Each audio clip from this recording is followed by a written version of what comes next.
Amados amigos, podemos nos sentar. Nos reunimos hoje para ouvir a palavra do Senhor. E a palavra de hoje é essa belíssima cena que nos conforta. É Jesus que está na barca e no meio da tempestade está lá Ele conosco. É interessante que a palavra de Deus é tão viva que ela não é somente um fato. Nossos irmãos protestantes interpretam a Bíblia somente como um fato. E nós católicos não damos só a ênfase ao fato, mas ao significado. Porque essa palavra de hoje, ela continua realizando-se no meio de nós. É o próprio Senhor que está no meio de nós e na tempestade Ele ouve a nossa voz. Por isso nosso coração se alegra e não deve ser dominado pelo medo, porque Jesus está sempre conosco na barca que é o nosso coração. Acontece que em nossa experiência de vida, muitas vezes temos as nossas preces elas não são atendidas. Temos hoje 2 sétimos dias, né? Temos o 7º dia de Maria Moreira Favaro e um outro 7º dia de Leandro Krausisk.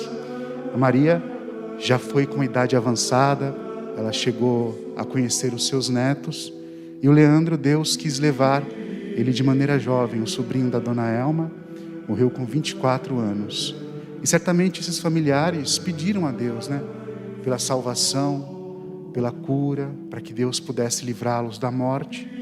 Infelizmente Deus, na sua infinita misericórdia, Ele não atendeu. E qual a nossa relação com Deus diante de uma prece não atendida? Será que nosso coração deve se encher de ódio, de medo, de sentimento de injustiça diante de Deus? Certamente que não. Por isso que essa palavra de hoje do Evangelho, ela nos ilumina. Mas também a primeira leitura ilumina num outro sentido, a história de Jó.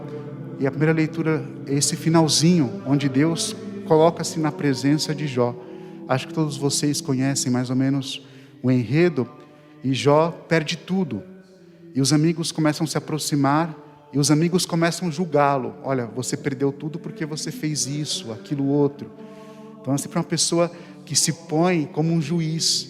E um verdadeiro amigo não é assim, né? Um amigo, ele não julga o outro. Nós somos mestres em julgar os outros, né? Nós somos mestres em saber qual pecado a pessoa cometeu. Nós estamos celebrando aí, nós não, porque não é nossa fé, mas nós respeitamos, né, a fé das pessoas que nós convivemos em sociedade.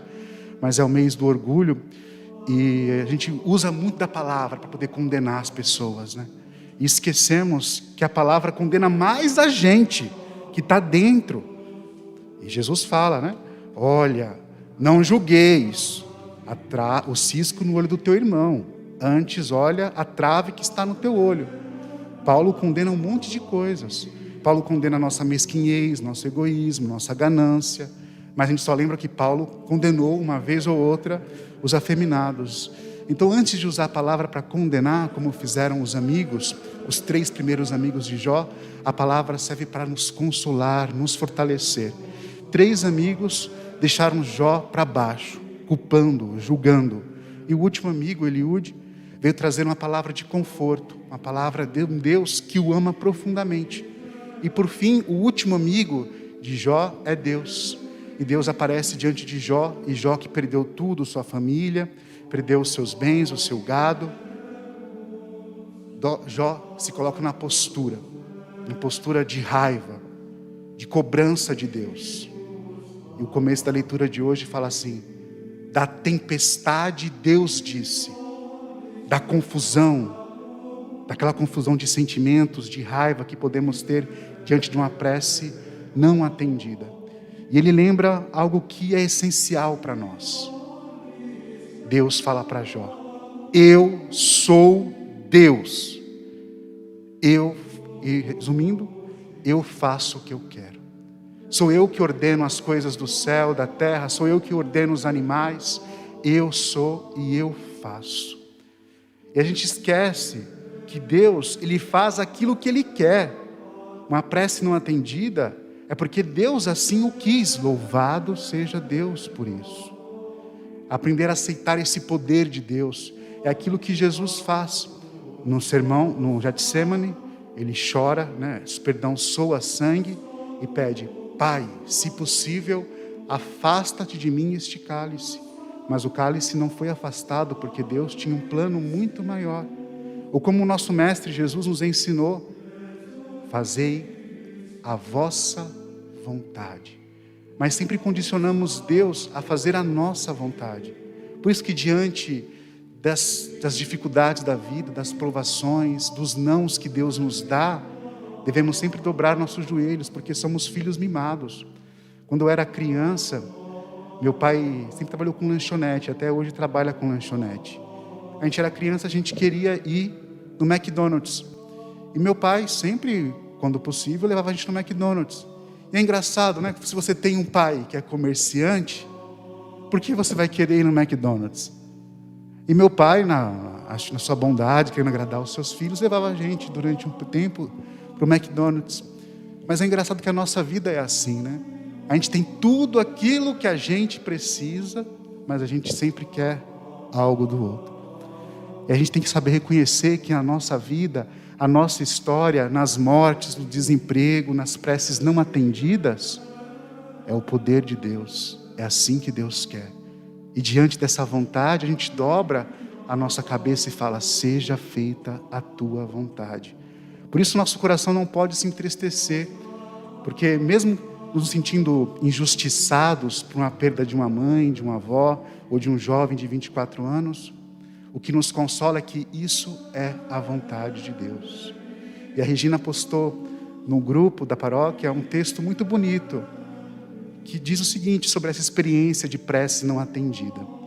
O texto fala assim: certa vez perguntaram a um cidadão: o que você ganha orando a Deus?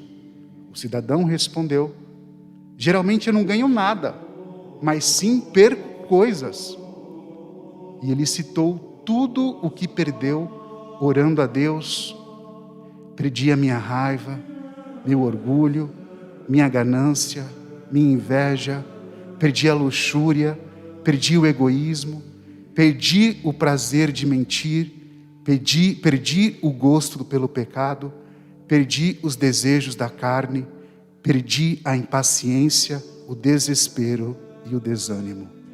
Mesmo que nossas orações muitas vezes não sejam atendidas, a oração cria em nós esses efeitos, nos dá a paz, o conforto e nos consola. Então, queridos amigos que hoje entram nessa casa para celebrar não a morte, mas a passagem do Leandro e da Maria Moreira, que o Senhor possa consolar vocês. A morte não é o fim para nós, a morte é o começo de algo novo, e que no coração de vocês nunca possa haver essa raiva, mas sempre na oração buscar essa vontade de Deus. E certamente Deus sabe aquilo que Ele faz. Louvado seja nosso Senhor Jesus Cristo, para sempre.